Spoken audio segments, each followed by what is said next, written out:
গর্ভাবস্থা একটি মহিলার জীবনের সবথেকে সুন্দর সময়, কিন্তু এই প্রচণ্ড গরম গর্ভবতী মায়ের কষ্টকেও অনেকটা বাড়িয়ে দেয়। আজকে আমি এমন কিছু খাবারের কথা বলবো যেগুলো গরমের মধ্যেও আপনাকে সঠিক পুষ্টি দেবে এবং আপনার শিশুর বিকাশেও প্রচুর পরিমাণে সাহায্য করবে। তো চলুন দেখে নিন গর্ভবতী মা এবং শিশুর জন্য গ্রীষ্মকালীন সেরা খাবারগুলো কি কি। আর ভিডিওটি যদি আপনার উপকারী মনে হয় তবে নিচে দেওয়া লাইক চিহ্নটিতে একবার প্রেস করে দেবেন। চলুন, নাম্বার ওয়ানে রয়েছে আমাদের ডাবের পানি। যেহেতু এটা পানি তাই আপনাকে হাইড্রেট তো রাখবেই, এছাড়া এতে রয়েছে প্রচুর পরিমাণে মিনারেলস, ম্যাগনেসিয়াম, পটাশিয়াম।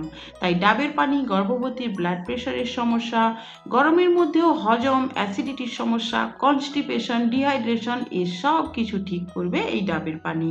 আর আপনার গর্ভের শিশুকে ডাবের পানি কি দেবে? এটা আপনার শিশুর হাড়কে মজবুত করবে, শিশুর বুদ্ধিমত্তার বিকাশ ঘটাবে, কারণ এতে পটাশিয়াম আর ম্যাগনেসিয়াম আছে। তো প্রতিদিন একটি সবুজ তাজা ডাবের পানি আপনি খেতে পারেন। প্যাকেট ও বোতলে যে ডাবের পানি পাওয়া যায় ওগুলো খাবেন না। ২ নম্বরে রয়েছে তরমুজ।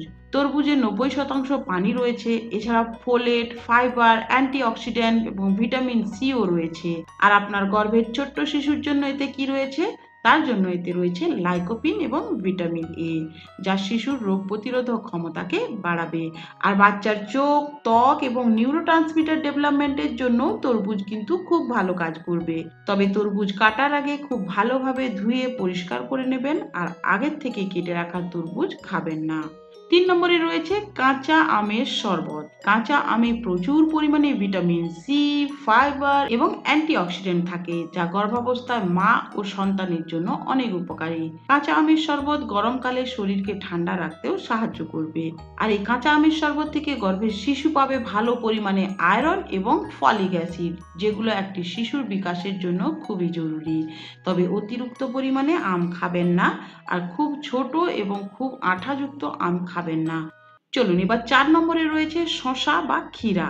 ক্ষুধা লাগে না, গা বমি বমি করে, কখনো কখনো বেশি বমি করার ফলে শরীরে ডিহাইড্রেশন বা তরলের অভাব হয়ে যায়, কোষ্ঠকাঠিন্য, খাবার ঠিক মতো হজম হয় না, পেট ভালোভাবে পরিষ্কার হয় না। এই সমস্ত সমস্যা থেকে মুক্তি পেতে গরমের সময় প্রতিদিন আপনাকে খেতে হবে শসা বা ক্ষীরা। শসাতে বি ভিটামিন, যেমন ভিটামিন বি6 এবং বি9 থাকে, যা এই সময় আপনার মানসিক চিন্তা কমাবে, মন মেজাজ ভালো রাখবে, আপনার শরীরকে শান্ত রাখবে। বন্ধুরা, গরমে গর্ভবতী মহিলাদের জন্য দই এবং ছাঁচ বেশ উপকারী। টক দই রয়েছে প্রচুর পরিমাণে ক্যালসিয়াম, ভিটামিন এবং প্রোটিন। ক্যালসিয়াম আপনার গর্ভের শিশুর হাড়ের বিকাশে সাহায্য করবে, প্রোটিন আপনার শিশুর ওজন বাড়াতে সাহায্য করবে, আর দইতে ভিটামিন ডি রয়েছে, যা ক্যালসিয়াম শোষণেও সাহায্য করে। টক দইয়ে প্রোবায়োটিক থাকে, যা শরীরের ভেতরের খারাপ ব্যাকটেরিয়াকে মেরে ফেলে এবং গুড ব্যাকটেরিয়াকে বাড়ায়। মানে বুঝতেই পারছেন, এগুলো আপনার শরীরের ভেতরের সমস্ত কার্যপ্রণালীকেও উন্নত করবে। তাই গর্ভাবস্থায় বিশেষ করে এই গরমকালে টক দই খেতে ভুলবেন না। এরপর রয়েছে আমাদের প্রাকৃতিক ডিটক্সিফায়ার লেবুর জল। আপনি নিশ্চয়ই জানেন পাতি লেবু, কমলা লেবু, মৌসুমী লেবু ইত্যাদিতে ভিটামিন সি প্রচুর পরিমাণে রয়েছে।